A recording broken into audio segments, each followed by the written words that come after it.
Alright, what's up everybody? Welcome back to more Yu-Gi-Oh! My name is Raven from the Sky. Let's get into the deck recipe. Alright, the Coming of EXODIA deck. This is pretty much an updated recipe. This is you guys know I used the Coming of EXODIA deck when I first started the series back in 2018. Early 2018, I had used my EXODIA deck. But some of the cards like Witch of the Black Forest and Sangan were on the ended up on the ban list. If not, they were restricted, and I don't think I used Vampire Dragon then.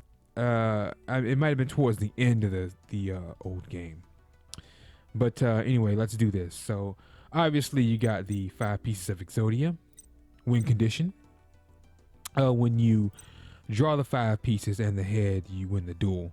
That's why people hate it so much, because no matter what they do, you can pretty much play around your opponent for the most part, unless they stop you from getting the pieces, which is admittedly, honestly, it pissed me off, but that's what that guy did last video, honestly. And that's the way to play when you're facing EXODIA decks. You stop them from getting the pieces or slow them down long enough so that you can take them out, then it's nothing they can really do. 2 battle faders. Again, it helps to stall out versus direct attacks, and plus I'll have a tribute target for Vampire Dragon. Easy tribute target than having, bricky Vampire Dragon sit in your hand till you can tribute them. All right, 2 card Ds. Again, helps the draw power. Only drawback is it ends your turn, so you'll be wide open more than likely, unless you got another monster on the field. So I like to pair him up with Swords of Revealing Light. Sometimes I'll draw that first turn, so that's really a good thing. And I don't really describe strategies and stuff with the deck recipes, but this one hits close to home. I run this in real life, and I just love EXODIA. But other random decks or decks that I use requested, I just name what's in them, and that's it. Cyber Valley again. One time I had him at 3, knocked him down. He's a bit bricky. Again, he helps, sort of like Battle Fader, he helps with direct attacks. Plus, it not only is he in the battle phase, but you actually draw a card. So that helps with getting the pieces as well. 3 Emissary of the Afterlife, self-explanatory. He dies, activates in the graveyard. Unless they stop it, it's a sure piece of EXODIA. So that's 3 pieces right there. 3 Emissaries, Head of EXODIA. Of course, Magician of Faith. I feel like she was banned once too. I can't remember if I ran her in my old build or not. To be honest with you, I should know this inside out, but I can't remember. But yeah, that's another piece. You could flip her, get one of these, or get Sarcophagus back, and I've done that and got a piece. Or get Sword, stall some more. So it's a definite must to have her in, at least 1. 2 Sangans. One time Sangan was banned, so he's not in the old build. And I think at one time he was restricted to 1. But in this game, he's at 3, I think. So that's another 3 pieces. But I just, again, it's if you add 3, 3, 3, it's too fillery, and it's gonna no. So 2 Sangans. I got other cards to get the pieces as well. It's not like I'm only dependent on Sangan and Emissary. So that's why he's at 2. 2 Swift Scarecrows. Same as Battle Fader, except the only thing is he goes to the graveyard. I like Battle Fader a bit better because, again, he comes to the field and he's an easy tribute for Vampire Dragon. Trigodia. I have him in basically when I have a handful of cards, EXODIA pieces or not, and they attack me directly. I can plop him down. He'll be at like, what, 4,500. You can hide behind him until you get the last 2 pieces, So that's basically why I have Trigodia in the deck. I think my real old build, I had him at 2. Now he's down to 1. 2 Vampire Dragons. Self-explanatory. 2,400 beater. But see, I don't really care about him being a beater. I care about add 1 level 4 lower monster frame back to your hand. That's another EXODIA piece. Running him at 2. That's 2 pieces. Head or limbs. Witch of the Black Forest. That's another one that shocked me when I played this game. She's off the ban list, at least for this game. That the Witch of the Black Forest is another one that's been banned for about 20 years. I mean, she was banned back in the day. I think she ended up getting banned before GX. She was so OP. But yeah, that's another 2 Exodia pieces. A Dark Hole sweeps the field. Different Dimension Capsule, which is the poor man's gold sarcophagus. That's an old school card, but no one really paid any attention back then, me included. I think I got rid of all of them. Now that I run Exodia, I have to get them back to add them in my. I don't have these in my Exodia deck in real life. I got something else. I got to get them back, and I think now they're like $2 a piece, maybe even more. But back in the day, no one gave 2 craps about this, and then it didn't. It's one of those effects that you overlook, like a sleeper hit. It doesn't really dawn on you that this is Gold Sarcophagus before Gold Sarcophagus even came out. Different Dimension Capsule came out, I think, in like 03. 04, it didn't come out past 05. I don't remember that. I remember it being early on.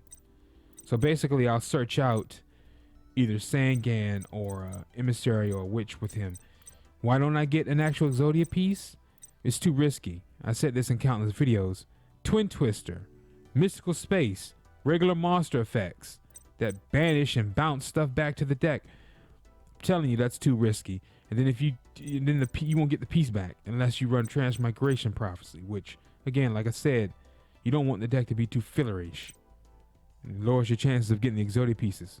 Gold Sarcophagus, I usually use that to target the head of Exodia off first turn or whenever I get it if I don't have it. Monster Reborn, again, an easy piece of Exodia. I'll Reborn Witch, run into the opponent's monster, or they'll run into her, get another piece. It's basically what that's for. 1 day of peace, increase draw power, plus if you're wide open, you won't receive any damage next turn, so it gives you an extra turn to stall. Power of Duality increases draw power, and you always get what you want when you choose 3 cards, 2 of those. 2 Shard of Greed, increase draw power.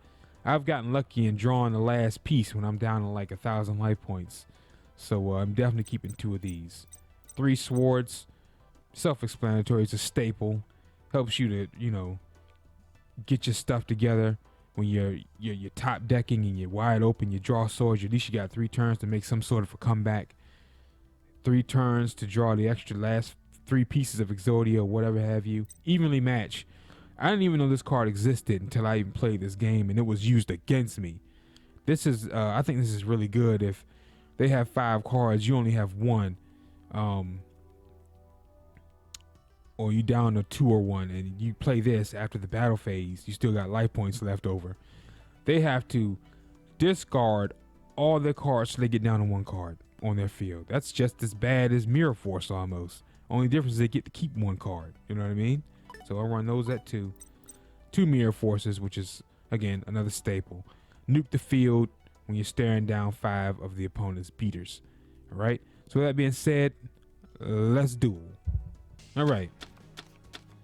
All right, so great. We've already got 1 piece. So I'm going to plop down Sangan and probably look for the head. Plop down Mirror Force. There's a chance to get destroyed, but oh well. Yeah, we'll plop down Sangan and get the head. Plus that'll shuffle up the deck. Gives us better synergy. A refresh. More of a chance for drawing the other pieces. Not a bad starting hand. That's not bad. As long as I can get a piece or 2, that's good to me. And we're not gonna. I know. Trust me. Not every hand is gonna math mechs. Not every hand is gonna be good starting out. But I'm not one of these people who quit because of bad mulligan. Math mechs. I haven't faced those in a long time.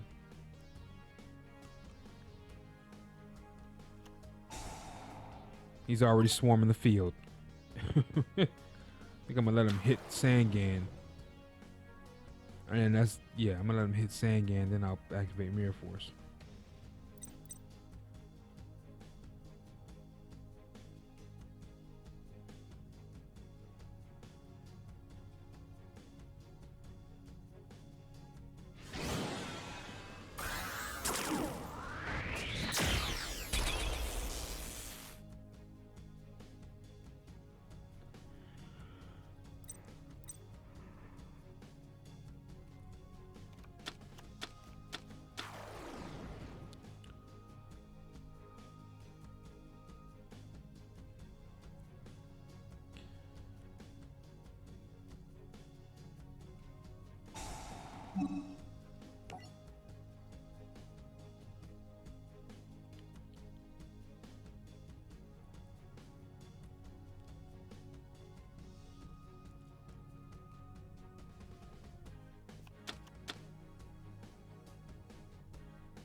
And see, that's another thing. That's the danger zone. Dangerous with the danger zone with this deck. And the dangerous thing is, the last dude with Alter Guys, he was stopping my stuff because he knew I was running EXODIA. Because when you search for the pieces, when you search a deck, you have to show your opponent your card, you know, to prevent cheating. Standard rules with Yugioh, right? Okay, oh, he's running EXODIA, so every time Sangan comes up, Solemn Judgment, Imitated Afterlife, Solemn Strike, Solemn this, Solemn that. That was crazy. I've seen so many solemn cards in my life. I knew they were part of the game, but Jesus, I didn't know you. I never ran into nobody who ran all of them. And he didn't worry about paying half his life points because he was facing the EXODIA deck. He knew what my primary objective was. So I said that was smart. Guy was smart. Hey, at the end of the day, you gotta give credit due where it's due, right? You gotta give credit where it's due. It pissed me off, thwarting my ish, but still, credit is due, man. I give it to him. That was smart. He delayed me long enough to where I couldn't get the pieces in time, and by the time I could, it was too late. You know, it was too late, and he was negating ish. That's the worst thing, man. Negating. Woo!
Oh my God, man. He summoned another one, Jesus.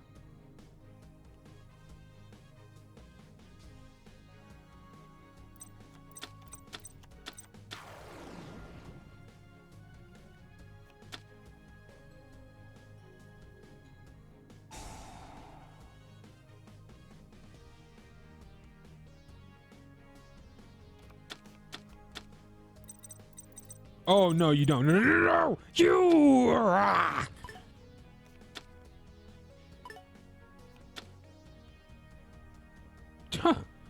You mofo.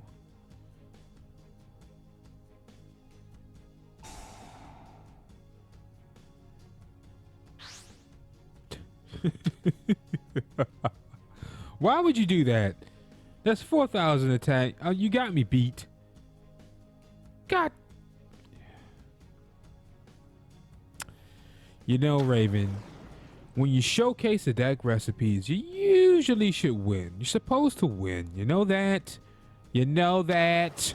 I know that, but do you see what's going on here? You see this? Look at my rotten luck.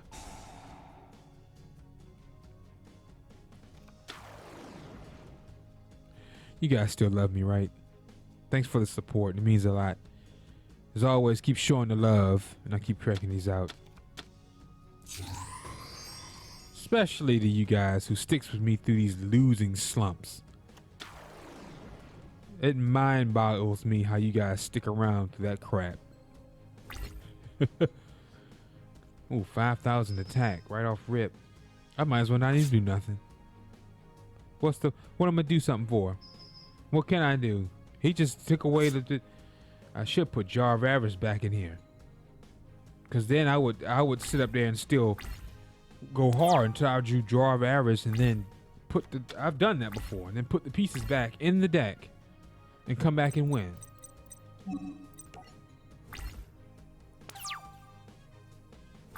Take my loss like a man. I'm not gonna surrender to you. Go ahead, I'll go down swinging. I should have. Y'all saw it in the side deck. I should put Jar of Avarice back in here. But anyway, guys, thanks for watching. My name is Raven from the Sky. If you enjoyed the episode, drop a like and subscribe to the channel and the series grow. Take care. Catch you guys in the next one. Peace.